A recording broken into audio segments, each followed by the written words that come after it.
Ginger. That's what you need. A mouthful of the good stuff and you'll see the back of any seasickness. Oh, thank you for your support, John. Don't suppose you actually brought any ginger? No, I don't get seasick. Terrific. Don't worry, Sherry. We've almost arrived at Cordona. I can see land through the porthole. So much for docking by tea time. The captain seemed more interested in his maids than in his maps. Oh, is Sherlock grumpy? Cheer up. We're back where we grew up. It's exciting. What's changed? What's the same? Ugh. I'm starting to question whether the weeks-long journey was worth it. Travelling all this way, enduring this indignity simply to visit a grave. Even if it is my mother's. Ah, that's just Mycroft's nonsense, still rattling around in your head. Try to forget what he said. I have. I believe it was that this is a performative farce, a feeble excuse to avoid responsibilities, and that there was nothing to be gained from it. You needed to do this. Enough of the self-pity and doubt. So we're a little late. What of it?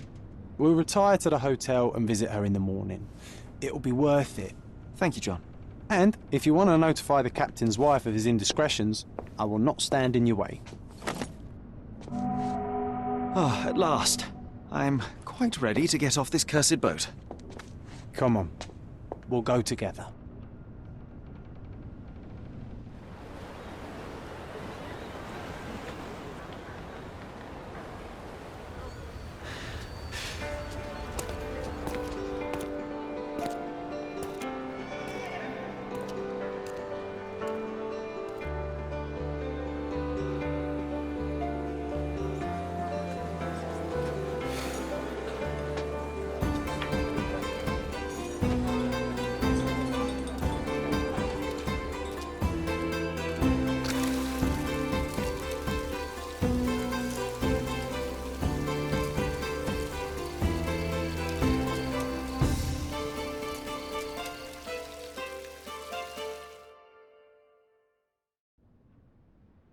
Hey, Sherry, come on, catch up.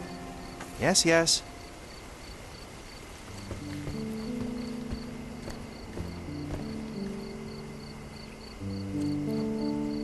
Sherlock, don't get lost in this huge garden. Follow the sound of my voice. Welcome to Il Palazzo di Lusso, sir. Welcome to Il Palazzo di Lusso, sir. We just need your signature. There you are. Ah, Mr. Holmes. Yes, we have room 221 prepared for you. I see it was reserved for 2 people. Would you like a second key? Oh, no, I think we'll stick together. Very good. Rooms are upstairs, sir. Welcome to Cordona. Hurry up, Sherlock. I want to see our room. I hope there's a balcony with a view.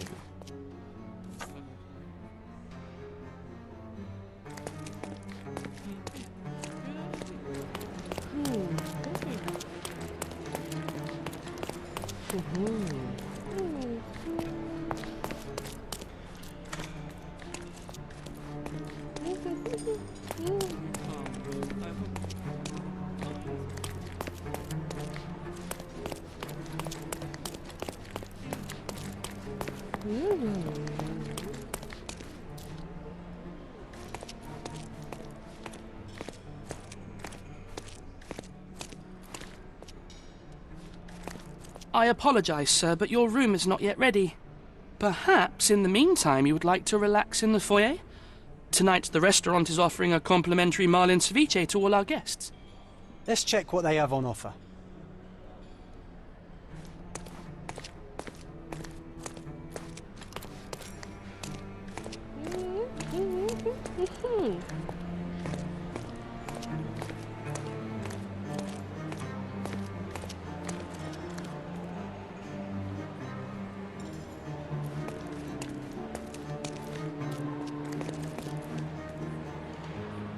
If seafood's not to your taste, everyone loves Benedict's batch. Our poached eggs with hollandaise sauce.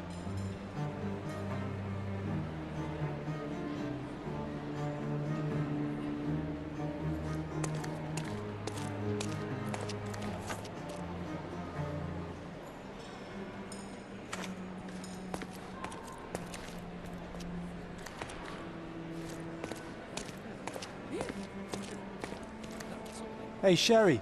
Just our luck.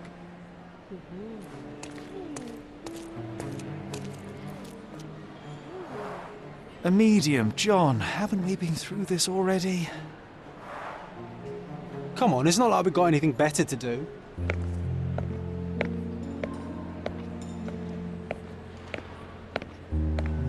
Excuse me, sir, but I believe Mr. Galich is conducting a seance at the moment. Perhaps you'd care to have your portrait drawn while you wait? Why? Pardon me?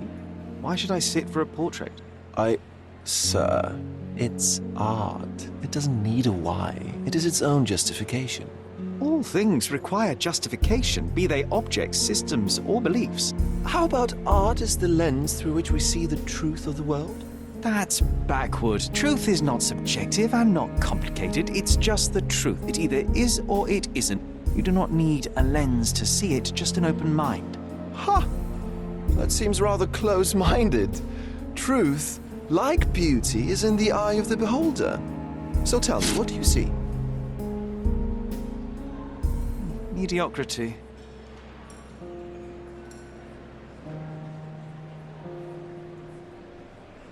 Come now, Sherry. What did he do to deserve that? The servant mentioned ceviche at the bar, Sherry. You should grab us some, and I'll find us a table. I'm starving.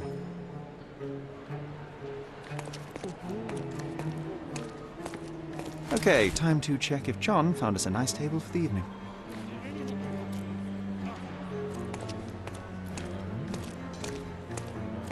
Sherry, I'm over here with my new Ursine companion. Cordona's even quieter than I remembered. It's going to be a long evening.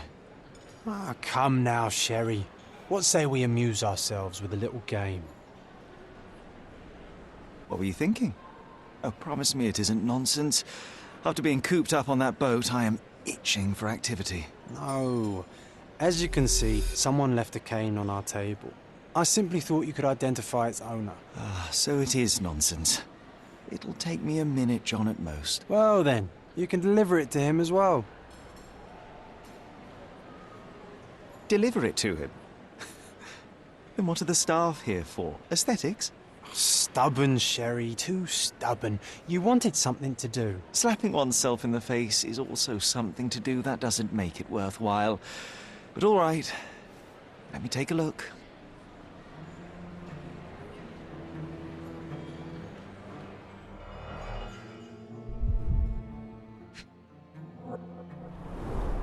The cane is made of ebony, it's worn uncared for, and bears the scars of numerous hits. A crest depicting a bulb of garlic in a meadow, perhaps the Fielding family or Meadows, or Craven, from the Old English name meaning garlic place.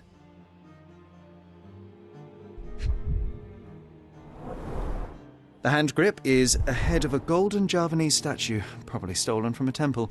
The dents suggest it has been used as a bludgeon. This cane is an expensive and ostentatious weapon. Its owner must be vain, volatile, and of noble English blood. Take it with you, Sherry. Let's return it to its owner. All right, I hope you noted down your observations in your casebook. But how are you going to find this nobleman? The cane itself is not enough. I may have to ask other guests if they saw who was here.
Are you able to help me? Friend, you're lucky there is something I know about this.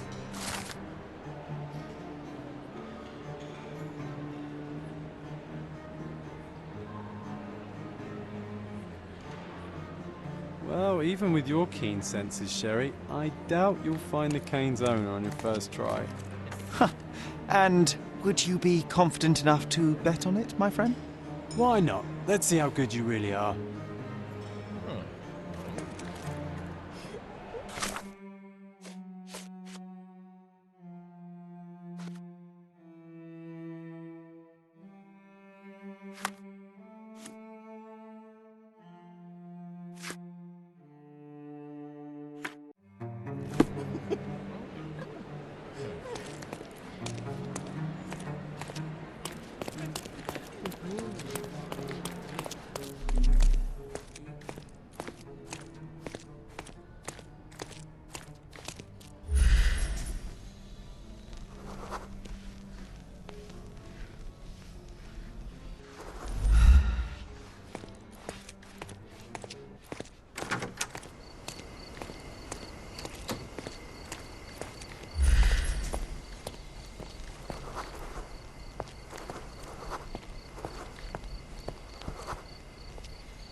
May I ask for your assistance?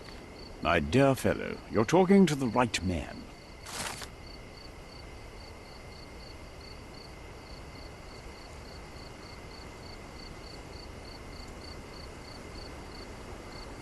Hey, Sherry, don't we now have the perfect excuse to visit the seance? I'm just going to give the cane to its owner. You will not persuade me to take part in this show.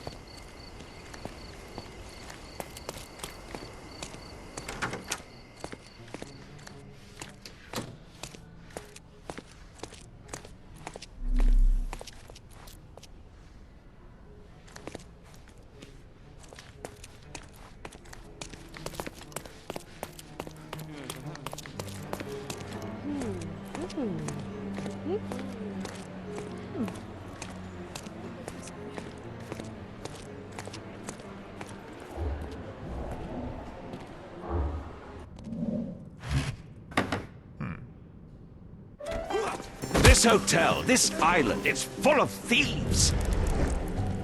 First my cane, now the diamond. Take your hands off me! Do you even know who I am?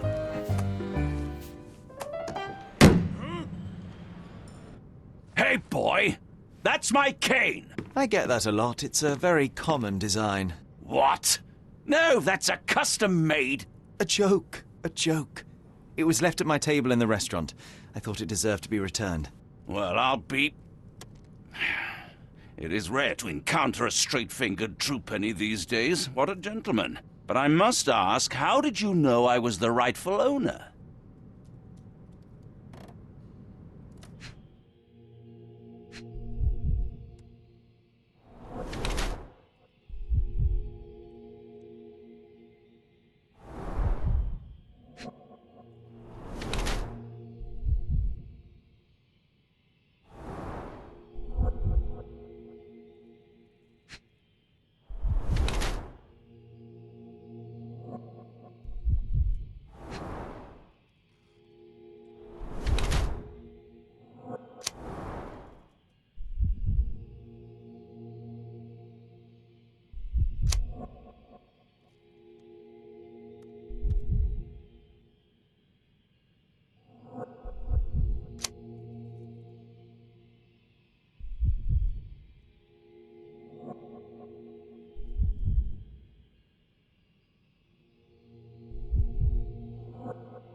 Simple deduction. Your cane told me everything I needed to know. I was after a strong, middle-aged man with a keen interest in adventure, noble blood, and affection for strong drink. And if one were to go further, one may even be able to extrapolate your name from your heraldic symbol, Lord Craven.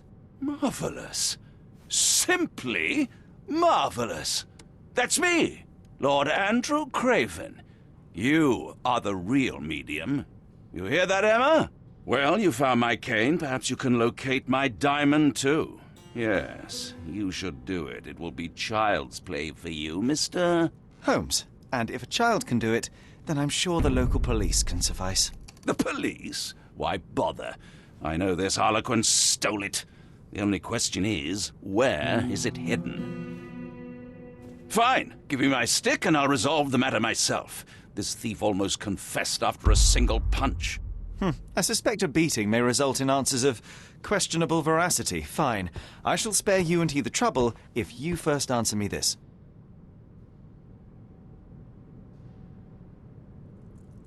You insist the medium robbed you during the séance. But what occurred exactly? It was a dirty trick. We were sitting here in the dark, chanting and holding hands, as expected. Then something began to appear from the medium, like a cloud or a bubble. The swindler called it ectoplasm. Ah, yes. Common in the spiritualist trade, and quite the spectacle.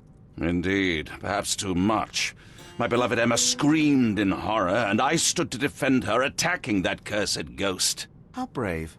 But my hand hit nothing. The medium jumped away from me, and Emma fainted. I lit the candle, and the diamond was gone. How does a priceless diamond become the subject of a séance? It is an unusual accoutrement. Emma wished to speak with its former owners. My grandfather told us it belonged to a Rajah, an Indian king. So you were summoning long-dead Indian royalty, and, pray tell, you were expecting him to converse in English? To be frank, Mr. Holmes, I don't believe in ghosts. But Emma was fascinated by the idea of meeting a real king, even a dead one. Well, a crown is a crown. Can you describe the stone itself? A yellow diamond, not less than 100 carats, and perfectly egg-shaped. There is not another like it. Stay here, and don't touch anything. I'm going to investigate further. Don't fret, I'll be keeping a close eye on this thief.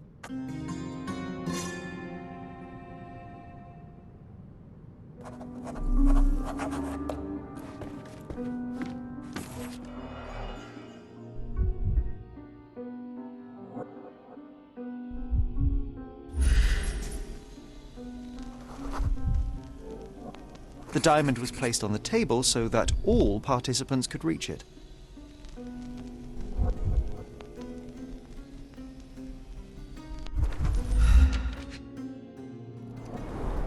This must be the ectoplasm. Too bad there's not enough for a proper chemical analysis. Ectoplasm. The ghost was here, Sherry. Half a glass of Balblair scotch and the remains of a Paul Larranaga cigar. What else does a gentleman need? There are light traces of rouge on the edge of this wine glass.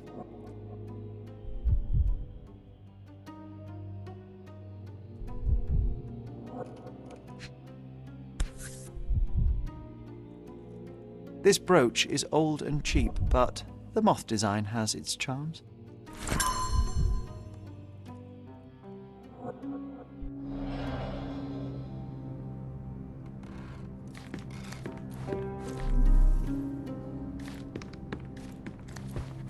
This hefty chair has nearly broken after hitting the wall.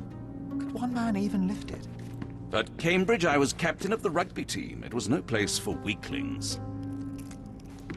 Was this covered on purpose? Of course. It is very dangerous to leave a mirror exposed during a séance. The spirits may become enraged. Or someone may notice the trick they should not see.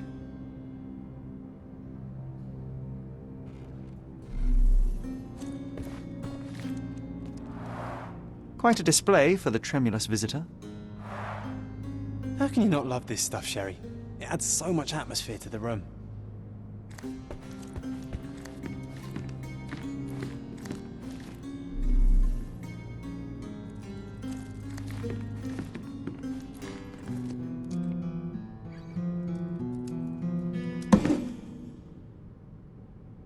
What happened here? I don't know. The ghost. I summoned it as usual, but then it all went wrong. The lady screamed and pointed at Lord Craven. And there was a shadow. Such a mystical force. It terrified the lady. And it must have taken the diamond. Who else could have? Do you feel the presence of any supernatural entities at the moment? Are you joking, sir? My nose is broken, this maniac wants to kill me, and you're asking about the spirits? I suppose this can wait. I will investigate, and the culprit will be identified. But the stubborn brute Lord Craven blames me right now. As if I could do something like that. Perhaps you can reason with him? Please? Seems like you're ready to delve into your mind palace, Sherry. I'm sure you'll make some good deductions.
It seems there may have been an unexpected visitor outside the window.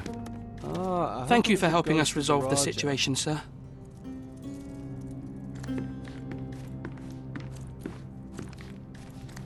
Find the stone, Mr. Holmes, and quickly.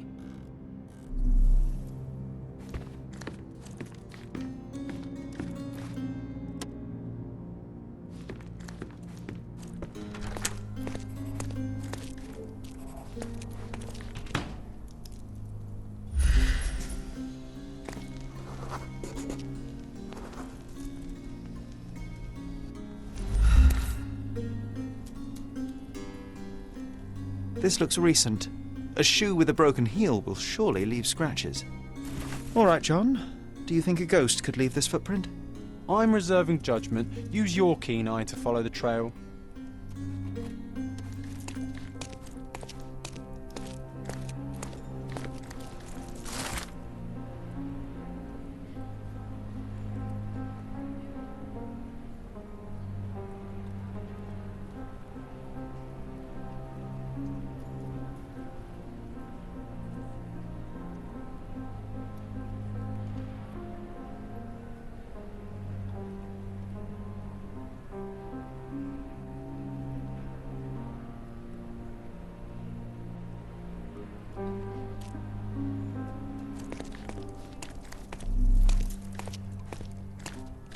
Is this familiar to you? That's a question I can answer.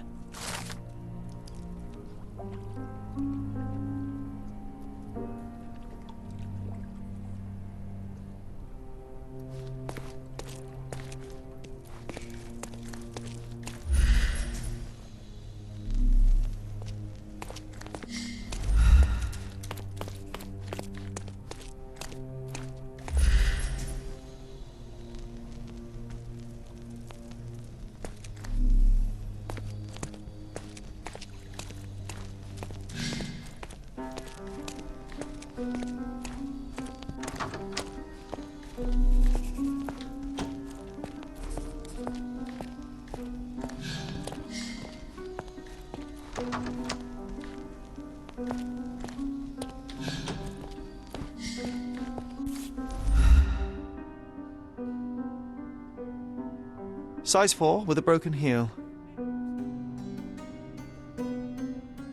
Rose D'Amour. All the maids in the hotel wear this exact shoe. So, definitely not the ghost of a Raja. Unless... No, what a shame. Our witness was a nosy maid. Searching the entire hotel could be difficult. Perhaps the other maids can help us find her.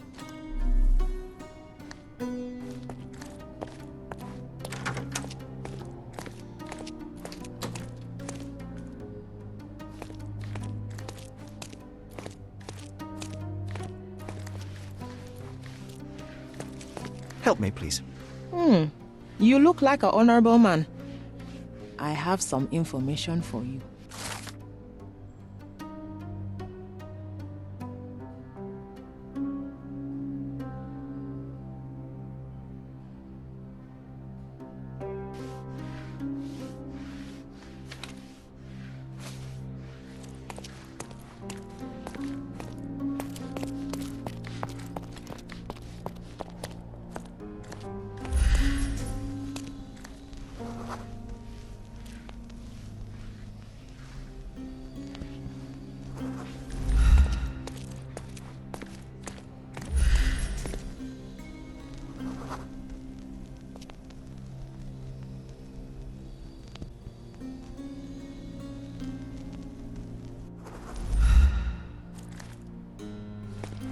Can you satisfy my curiosity? I would never refuse a nobleman, but I know nothing, sir.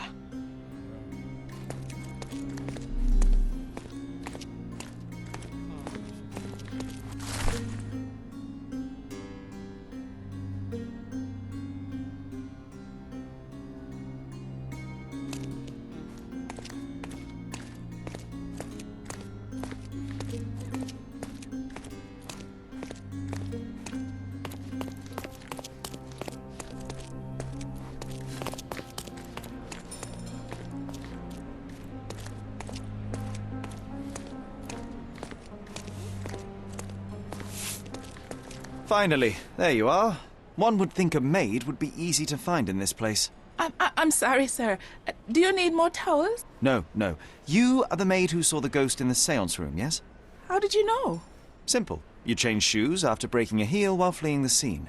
I'm sorry, sir, but if I may ask, who are you?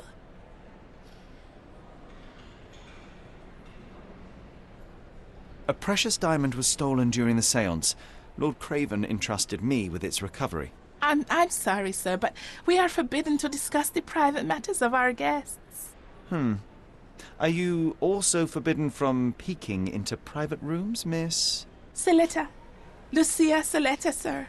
Tell me, Miss Saletta, what would your manager say if he knew you were spying on guests? Oh, please, sir, don't tell him. I have a family. I need this work. I won't, but only if you answer my questions truthfully. And don't play coy. I can tell. Describe what happened during the seance. A lady and two gentlemen were sitting at a table, touching their hands to something.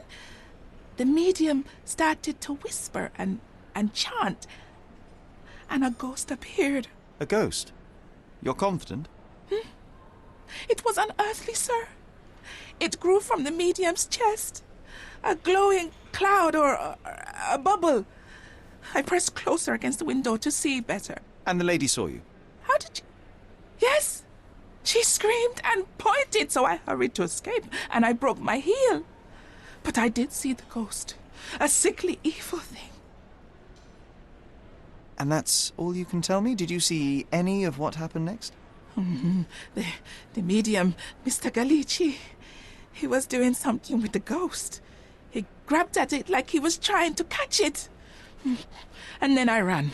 I suppose I should be grateful you endured these horrors for such a long time. All right, I have your account memorized. Good day. You scared the poor girl, Sherry. Did she really deserve that? We all got what we wanted. She talked. I stay silent. Oh, let's get back to the crime scene. I always love seeing you explain simple things to simpletons.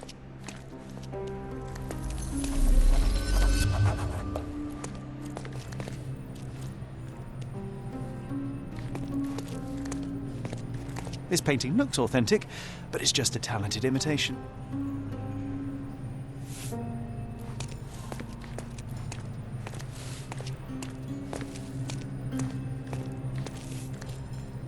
Oh, let's get back to the crime scene. I always love seeing you explain simple things to simpletons.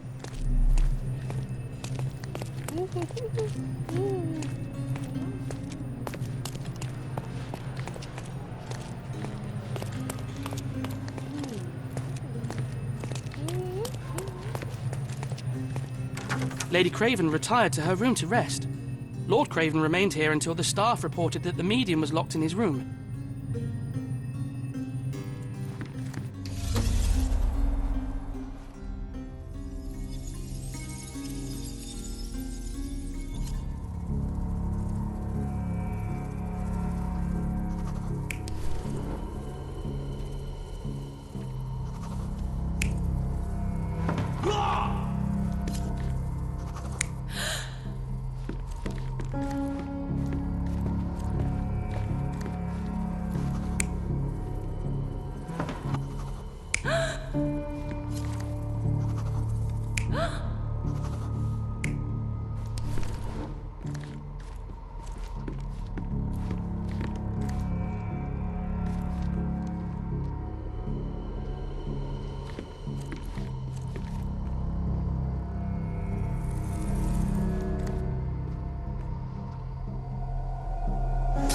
It all began when the lady screamed and pointed at the window.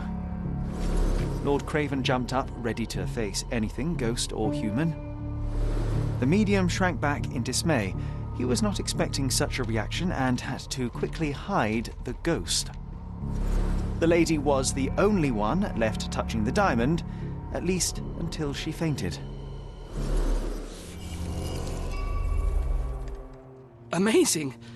It's like you saw it with your own eyes, sir. Oh, I forgot that you were here. I guess I should discuss all of this with Lady Craven. The Cravens are upstairs in room 226. It is one of our finest suites. If the lady was touching a diamond, then she would have felt the ghost take it. What do you think it felt like, Sherry? A jellyfish?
Lady Craven is not who she seems.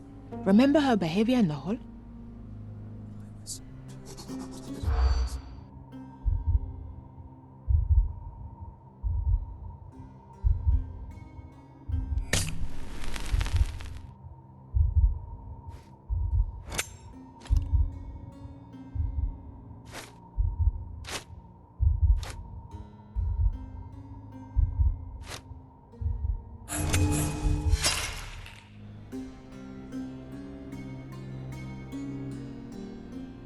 Lady Craven.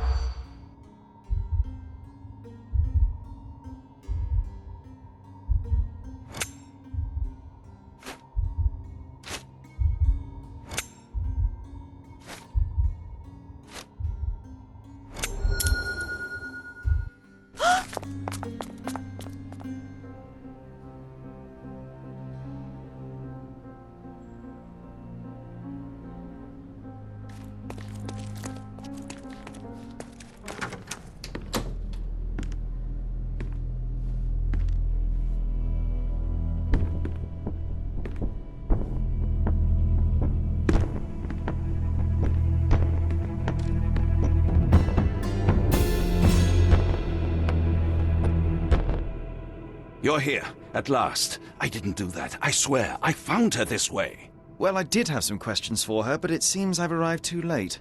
Now it's a matter for the police. Mr. Holmes, you said it yourself. They're children. They'll only make things worse. You promised me you would investigate. Investigate a theft, not a murder. Fear not. I will tell them all I've uncovered. Please, help me. The police will surely accuse me of Emma's death. You are the only one who can find the truth. Fine, but only because it's slightly more interesting than the walls of my room. Tell me what happened. Look, after you left, I waited in the seance room until the servants locked up Mr. Gallici, the medium. And was your mistress there too? Oh, so you know? I suppose I shouldn't be surprised. Regardless, the staff took Emma to her room. She was still feeling dizzy. So you didn't follow her. Interesting. Where did you go instead? To the bar. It had been almost an hour. I see. And how long did you stay? I partook of a well-earned whiskey or two before retiring upstairs. Ask anyone there. Is Mr. Galici still being held? And where did the servants secure him? He's in room 225. But that pigeon-livered man at the reception desk refused to give me the key. Well, I will have to visit reception myself then. Perhaps he will listen to reason. Now we arrive at the tragedy at hand. So what transpired after your detour to the bar? I headed up to my room to find Emma on the bed. I didn't pay her much attention at first. I was still preoccupied with that damned medium. But when I realized she was silent, I drew closer and discovered she was dead. What's more, the diamond lay right there beside her. Oh, well, that is splendid news. Splendid?